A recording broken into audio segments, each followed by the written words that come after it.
Hello, officer on duty. Kunchacko ബോബൻ്റെ ഏറ്റവും പുതിയ സിനിമ, മലയാളികളുടെ പ്രിയപ്പെട്ട ചോക്ലേറ്റ് നായകനായിട്ടുള്ള ചാക്കോച്ചൻ്റെ ആകെ മൊത്തത്തിലൊരു കൂടുമാറ്റം, big transformation in his cine life. സിനിമയെ പറ്റി പറയുകയാണെങ്കിൽ നല്ലൊരു സിനിമ. മൊത്തത്തിൽ അതിൻ്റെ പോസിറ്റീവ്സിനെ പറ്റി ആദ്യം പറയാം. ജിത്തു അഷ്റഫ് എന്ന് പറയുന്ന നമുക്ക് പരിചിതനായിട്ടുള്ളൊരു ആക്ടർ, ഇരട്ട, അതുപോലെ തന്നെ നായാട്ടിൽ, പിന്നെന്താ ഇലവീഴ പൂഞ്ചിറ, അതിലൊക്കെ മാഗ്നിഫിസൻ്റായിട്ട് നമുക്ക് നല്ല അഭിനയമുഖത്തങ്ങ് ചെറിയ റോളല്ലെങ്കിലും നമ്മളെ ഓർമ്മയിൽ തങ്ങി നിൽക്കുന്ന രീതിയിൽ അഭിനയിച്ചിട്ടുള്ള ആൾ ശ്രീ ജിത്തു അഷ്റഫ്. അദ്ദേഹത്തിൻ്റെ ആദ്യത്തെ സംവിധാന സംരംഭമാണ്. അതുപോലെ തന്നെ മലയാളത്തിലെ നിലവിൽ ശ്രദ്ധേയനായിട്ടുള്ള സ്ക്രീൻ പ്ലേ റൈറ്റർ ഷാഹി കബീറിൻ്റെ ഒരു നല്ല പ്ലോട്ടാണ്. എടുത്തു പറയേണ്ടത് ആദ്യം തന്നെ ഇതിലെ മെയിൻ ക്യാരക്ടറായിട്ടുള്ള കുഞ്ചാക്കോ ബോബൻ ഗംഭീരമായിട്ടുണ്ട് അദ്ദേഹത്തിൻ്റെ ട്രാൻസ്ഫോർമേഷൻ. പിന്നെ നായികയായിട്ട് പ്രിയാമണി, അദ്ദേഹത്തിൻ്റെ മകളായിട്ട് മീനാക്ഷി, നമ്മുടെ അമർ അക്ബർ അന്തോണിയിലെ ഒപ്പം ഫെയിം മീനാക്ഷി, പിന്നെ വിശാഖ് നായർ, റംസാൻ മുഹമ്മദ്, ജഗദീഷ്, ഒരു എൻസംബിൾ കാസ്റ്റ് തന്നെ ഉണ്ട് സിനിമയ്ക്ക്. പിവോട്ടൽ റോൾസിൽ ഒരുപാട് പേരുണ്ട്. ഒരു എന്താ പറയുക, ജീവിതത്തിലൊരു ഡിസാസ്റ്ററിനെ അതിജീവിച്ചുകൊണ്ട് CI ആയിട്ടുള്ള ചാക്കോച്ചൻ വീണ്ടും ഹരിശങ്കർ അദ്ദേഹം വീണ്ടും ജോലിക്ക് ജോയിൻ ചെയ്യുന്ന ദിവസം തൊട്ട് ആണ് സിനിമ ഓടി തുടങ്ങുന്നത്. അന്നേ ദിവസം പോലീസ് സ്റ്റേഷനിൽ വന്ന 2 കേസുകൾ, ആ കേസുകളുടെ ചുവട് പിടിച്ച് പോകുന്നത് ഒരു വലിയ സമൂഹത്തിന് തന്നെ ഇന്നത്തെ കാലത്ത് പ്രത്യേകിച്ച് എന്താ പറയുക, ഒരു 2K ജനറേഷനെ തന്നെ, അല്ലെങ്കിൽ 2K ജനറേഷനിടയിൽ വ്യാപകമാകുന്ന ലഹരി മാഫിയകളും തുടർന്നുണ്ടാകുന്ന കുറ്റകൃത്യങ്ങളും അവരുടെ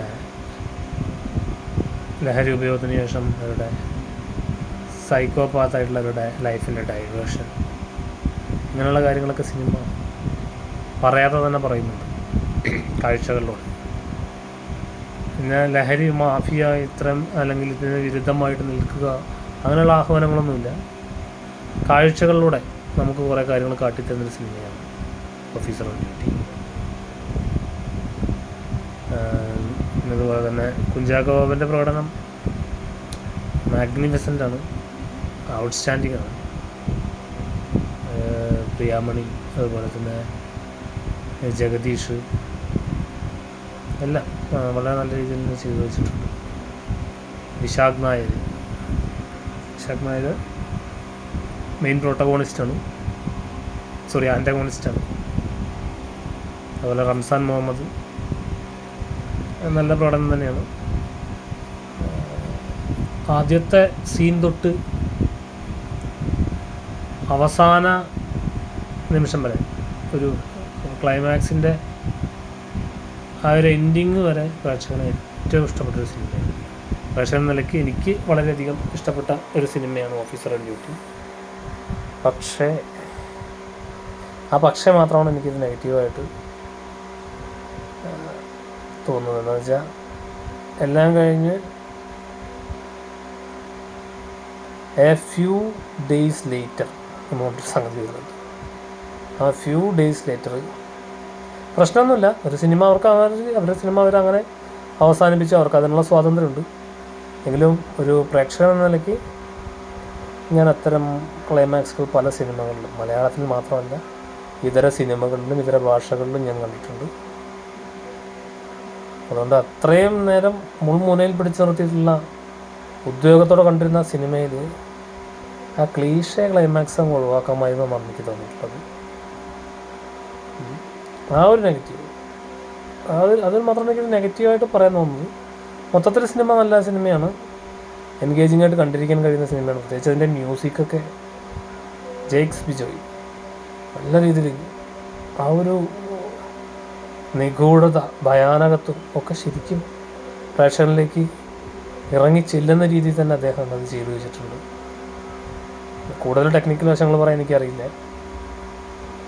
അതുപോലെ തന്നെ സ്ക്രിപ്റ്റ് നമുക്ക് പ്രേക്ഷകൻ്റെ ശ്രദ്ധ വഴുതിപ്പോകാത്ത രീതിയിൽ തന്നെ നല്ല ലൈവായിട്ട് തന്നെ ചെയ്തു വെച്ചിട്ടുണ്ട് ഷാഹി കബീർ. പിന്നെ ഒരു ഡയറക്ടർ ഡെബ്യൂട്ടൻ്റ് എന്ന നിലയ്ക്ക് ജിത്തു അഷ്റഫ് മലയാള സിനിമയിൽ ഒരുപാട് ഭാവിയുള്ള സംവിധായകനാണ്. എല്ലാറ്റിനുപരി കുഞ്ചാക്കോ ബോബൻ്റെ ഒരു ട്രാൻസ്ഫോർമേഷൻ, ആ ഒരു ഡൈവേഷൻ, അത് വളരെ മനോഹരമായിട്ടുണ്ട്.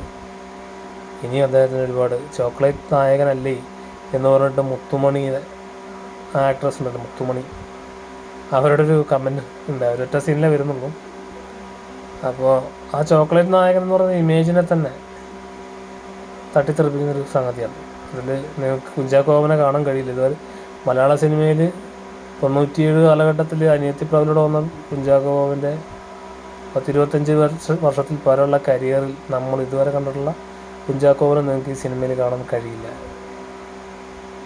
എനിവേ വളരെ നല്ലൊരു സിനിമയാണ്.